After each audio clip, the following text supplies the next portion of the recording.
Imagine living in a country where silence isn't awkward, it's respected, where you can eat alone and nobody judges you. That country is Japan.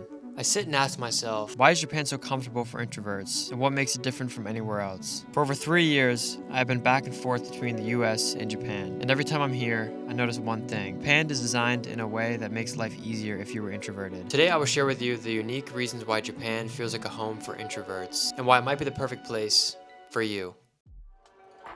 In Japan, silence isn't a social failure, it's a norm. On trains, people avoid loud conversations. In restaurants, you can enjoy your meal without background chatter. And especially in Tokyo, a city that is so big, you would expect it to be so loud, but when you're there, you'd be surprised at how quiet most places truly are. When I'm in Japan, I feel this sense of calm that I've yet to find anywhere else.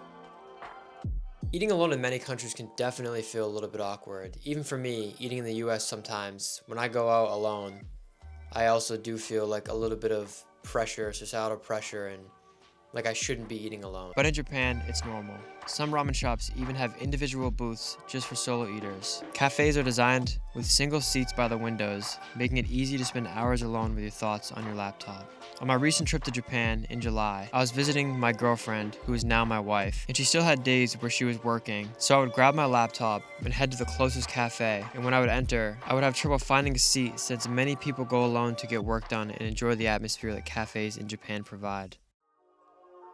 Japan thrives on convenience. Vending machines on every corner, convenience stores that are basically mini restaurants, and self-checkouts everywhere. You can go the entire day without almost any small talk and still live comfortably. A lot of ramen restaurants will have a ticket system where you will enter what you will want, and then it gives you a ticket to give to the chef, and usually little or no words are exchanged at all. Even in crowded Tokyo, people respect personal space. Lines are orderly, interactions are polite, and no one pushes into your bubble, unless you have to ride the train at rush hour. And if you've done this before, you definitely know what I'm talking about. But for the most part, there's an unspoken understanding of boundaries that introverts naturally crave. I would say that I'm semi-introverted, and what I mean by that is some days I like to associate with a lot of people, and other days I just want to be left alone.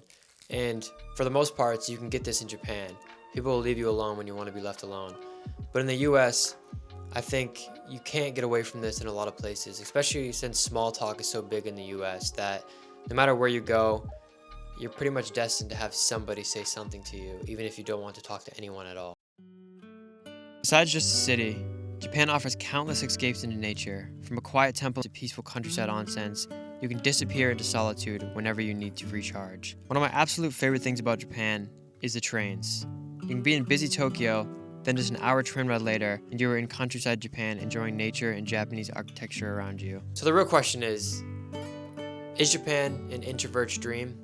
Absolutely. It's a country that doesn't force you to perform socially all the time. Whether you are grabbing dinner alone, walking through neon streets, or sitting in silence on the train, Japan gives you the freedom you need. And that's what makes Japan so special for introverts. It embraces quiet moments in a way few places do. If you are more naturally introverted, this place might be the place where you feel most at home. If you enjoyed this video and want to see more about Japan, its culture, and lifestyle in Japan, make sure to subscribe. And my last question to you is, would you want to live in Japan as an introvert? Leave in the comments down below.